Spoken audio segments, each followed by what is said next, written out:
What pissed you off the most? What is it? Myself. Why? Huh? Because I'm lazy. When was the last time you did something 100%? I can't remember. What are you afraid of? Tell me. Screw it up. Damn it. It's just screw it up. I've done it all my life. I'm a failure. You're not a failure. Yes, I am. You are not. We all make mistakes in life. Embrace change. When you're getting in there and you're overthinking and all these things come in too much of like, I have to do this, this, and this, I have to do a 4-second negative. Oh my God, that's going to be so hard. I should drop the weight. Then, like, no, just get in there, know what you can do, bust your ass, and get out of there. Yeah. Sometimes overthinking it holds you back. People want to jump from day 1 to day 10 by getting some big seed money or big investment. And dude, I don't care how much money I've made. I try to pretend like I'm broke every single day in the way that I think, because it forces me to create new solutions and innovate in my brain. I had one of my sales guys who I said, dude, I don't see you at the gym. And he said, I'm just really busy. And I just looked at him and I was like, you will never have more time and less responsibility than you do now. So I kind of used the James Clear thing. I said, hey, if you can't make it work now, accept that you're never going to be in shape for the rest of your life. He was like, whoa. I was like, think about it. Rid yourself. Right. Yeah. I was like, you're just never going to be in shape. He was like, whoa. I mean that. I was like, right. So do it or don't, but stop wanting it. I promise you, you don't want to be that old person sitting on your deathbed looking back at your life filled with regret because you always made the easy choice. Speak it right now! Whatever the fuck you have! Then go all in, embrace it. Let it mold you, shape you into what you've always wanted to become. You gotta lock in. You have to put the hours in. You may have to raise children, cultivate your marriage, and work your side hustle all at the same time. Everybody knows if you don't go to the gym, if you don't get on the treadmill, put the cardio in, if you don't hit the weights and lift, you're not going to walk around with the physique that you see in your head. It's going to remain a conversation, a vision, a dream. Lazy people don't know how to start. Weak people don't know how to finish. Successful people don't know how to stop. People demand success, but refuse to work weekends. People want opportunity, but won't talk to strangers. People claim ambition, but sleep in every day. We are the result of our actions, not our aspirations. Let's say we have a circuit breaker, okay? And I'm loading everything up to one circuit. Just load it up. It's gonna fucking blow. And once that thing blows, man, the circuit's all f***ed up.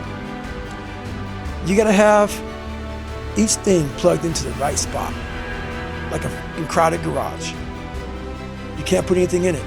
Once your brain is crowded, discipline is great, motivation is great. But if you can't fit shit in your brain because it's all fucking cluttered with shit, there's no discipline. You may have it sometimes when it fits in that crowded garage of your mind, but you don't have the consistency that you need to have with that discipline. There's actually 2 human beings in the bathroom every morning. There's you, and there's a human being in the mirror.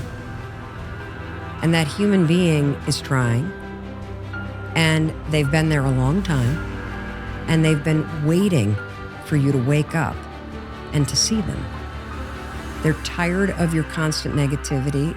They're tired of you beating them down. They need you to be more encouraging. They need you to be more celebratory. They need your support.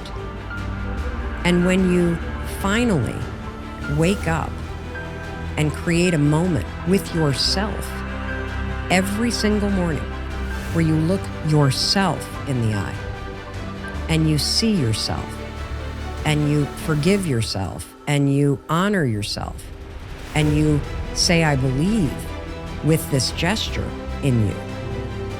It is this remarkably deep and spiritual feeling of connection that you've been longing for a very long time. Your excuses will destroy you and take everything that you ever wanted from you if you let them. It can seem like a friend, just like your friend that keeps feeding you drinks at the bar can seem like a friend, but are they really helping you in any way, shape, or form? No, they're not. They're not. So when your excuses make you feel a little bit better about the fact that you didn't execute on what you needed to execute on, then they can make you feel better, but they're not helping you.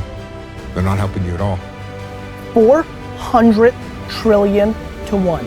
The odds of becoming a human being. You know, being successful takes several different variables. I think self-awareness is number one. If you don't know yourself and you don't know what you're good at, you've got no shot because you're gonna be spinning your wheels. I think work ethic is at the top. Nobody watching this right now knows anybody that's successful at all that hasn't put in serious amounts of work. You cannot grow mentally, physically, emotionally, or financially in your comfort zone and when avoiding pain. It doesn't work like that. If you want to build an ultra successful business, you're gonna take 2x4 after 2x4 after 2x4 to the face before anything becomes reality. If you want to build an amazing body, you have to break down the muscle fibers in order to rebuild them back up. How are you going to choose to show up? Like I was talking about before, there are things out of your control. What's in your control? How can you take that power back into your own hands? And what are you going to take from it? What kind of meaning can you find from taking power out of what you feel powerless in? Feeling stuck is a signal that you've stopped growing. That's it. And when most people feel stuck, since they don't understand that it's tied to a fundamental need for growth, we believe it's an existential crisis and we blow up our lives. Learning anything gets you back in touch with a fundamental need. It makes you start to feel like things are moving. And from that place of feeling a little bit more empowered, you'll be able to make better decisions about what big things need to change in your life.